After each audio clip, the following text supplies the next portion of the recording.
ക്രിസ്തുവിൽ സ്നേഹം നിറഞ്ഞവരെ, ഇന്ന് ദുഃഖവെള്ളി നാം ആചരിക്കുകയാണ്. ദുഃഖവെള്ളി എന്തുകൊണ്ട് ഇത്രയും ആചരിക്കുന്നു എന്നുള്ള ഒരു ചോദ്യം നമുക്കുണ്ടാകും. കാരണം ഇന്നത്തെ ലോകത്തിൽ അല്ലെങ്കിൽ എക്കാലത്തും സന്തോഷത്തിന് മാത്രം പ്രാധാന്യം നൽകുന്ന ആൾക്കാരുണ്ടാകും. അതായത് സന്തോഷം മാത്രമാണ് ജീവിതമെന്ന് കരുതുന്നവരുണ്ടാകും. പക്ഷേ യാഥാർത്ഥ്യം അതല്ല. ജീവിതം സന്തോഷങ്ങളുടെയും ദുഃഖങ്ങളുടെയും സമ്മിശ്രണമാണ്. അപ്പോൾ ദുഃഖമുണ്ടാകുന്ന സമയത്ത് ജീവിതം പരാജയമാണെന്ന് ചിന്തിക്കുന്നവർക്ക് ഒരു പ്രത്യാശയാണ് കുരിശ്.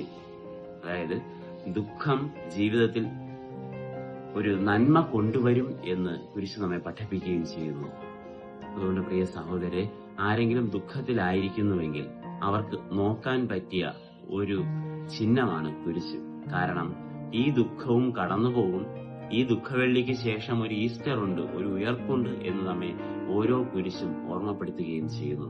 അത് മാത്രവുമല്ല, ദുഃഖങ്ങൾ ജീവിതത്തിന്റെ ഭാഗമാണ് എന്നും നമ്മെ പഠിപ്പിക്കുകയും ചെയ്യുന്നു. അതുകൊണ്ട് ഈ ദുഃഖവെള്ളിയാഴ്ച കർത്താവിന്റെ പീഡാസഹനം ധ്യാനിച്ച് നമ്മുടെ ദുഃഖങ്ങളെ ദൈവത്തിനു മുമ്പിൽ സമർപ്പിച്ച് നമുക്ക് പ്രാർത്ഥിക്കുകയും ചെയ്യാം.